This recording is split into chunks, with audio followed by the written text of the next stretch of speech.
Look, I'm not being nasty, but it's not right, is it? I mean, look at her. How can someone like that be taken seriously on stage? You know, people like her. How can they act when they can't even use their hands or their feet or even speak properly? That's what acting's all about, isn't it? You've got to be able to express yourself, don't you? I'm not being nasty. Can she even learn her lines properly? Mummy says it must be a health and safety risk being on stage. That's so she can even get on and off the stage without having someone having to carry her up and down the stairs. Can she even wheel herself across the stage, or will she have a helper do that for her? How many people are going to get their feet rolled over? And God, then there's the costume changes. Are we going to have time for those? Are we going to have to hold the whole show up?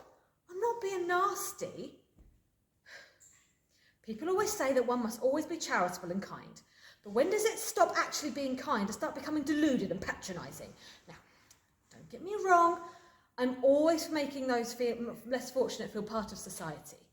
Mummy and Daddy have monthly subscriptions to the Blind Dog Association, and I'm always giving away my unwanted shoes to Oxfam. I do my bit. But people pay a lot of money to see these shows. They want to see glitz and glamour. They want to see clear faces and fine-tuned voices, perfect-sized bodies and sparkling white teeth. We know what audiences want. Some of us work really hard for that, and they don't want to see that. Maybe in the amateur dramatics, but not professionally. I'm not being nasty. It's just not practical.